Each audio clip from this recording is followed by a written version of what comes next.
1 in 5 people has a mental illness at some stage in their life and needs mental health support. When that person is unwell, often things can happen.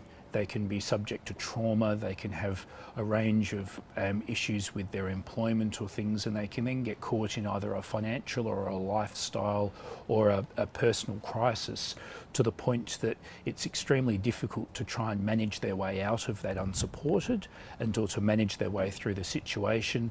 And then the stress of that situation can compound and can make their actual illness worse. So stress being one of the highest risk factors for mental illness and for relapse, that if the stress of the circumstance that because of their illness they've managed to get into can actually make the illness progress further and can then lead them into deeper and more complicated legal situations. Trauma is a really difficult topic for a lot of people. If you look amongst the community, many people have had lots of traumas, whether it be emotional trauma, sexual trauma, victims of violence or of assaults or things like that.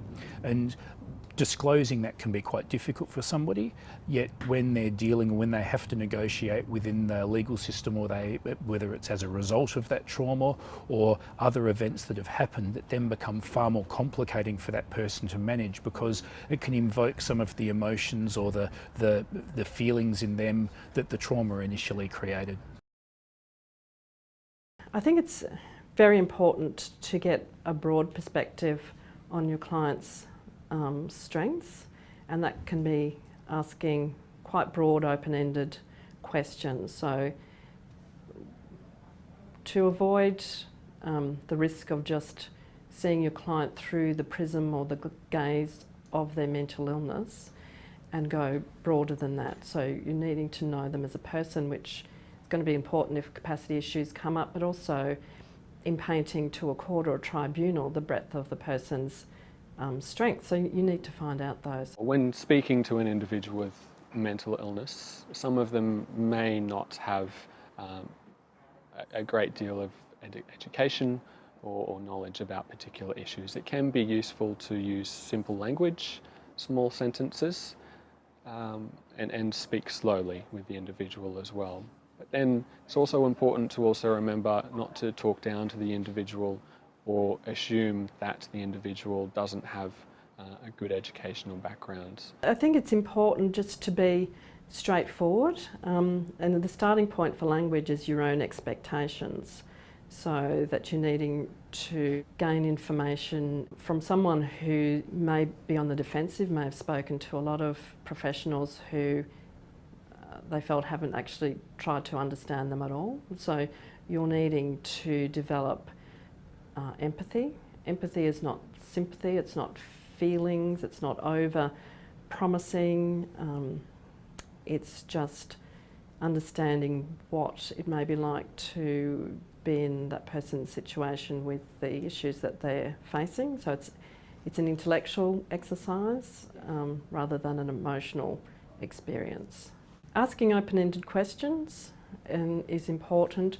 Having a willingness to know and listen to the answers. So how's your week been?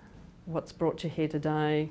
Really nice open-ended questions, and then listening and setting aside time. Don't feel that you've got to get to the answers in 10 minutes or less. So you don't want to be transmitting impatience back to your client. So you have to have set aside time, you have to have turned phones off and focus. In the mental health sector, you're going to need to understand the legislation, but also services. How do people access care and support? We've now got the NDIS coming into play. That's an enormous policy change, and people will need to work around how to access best possible care. There'll be contracts and the like. There'll be another line of assessments in the aged care sector, various assessments, etc., that have to be undertaken. So there's a whole lot of gatekeeping that goes on in this context for people to access the basic care that Harry was talking about earlier. So understanding the context, that it's not as simple as just, oh well, we'll just pick up the phone and make a referral.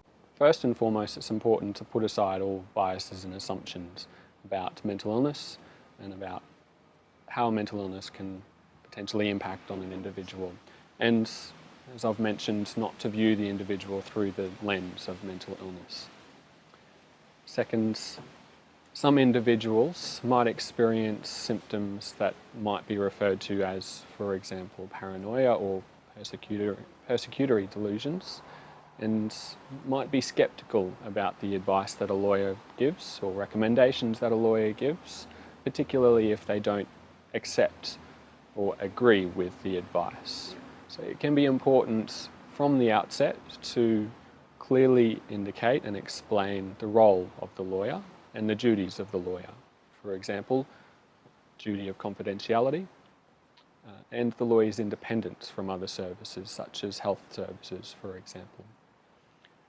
It's important also to remember to be patient with the individual. So some individuals might tell their story in the form of a narrative, and it might take a little bit more time to go through the individual story and identify the different issues involved. It can help by listening to the individual's story, their narrative, to really appreciate their background and indicate that they are being listened to. Furthermore, others may not fully engage in a conversation with the lawyer, or they may take additional time to think about responses to questioning.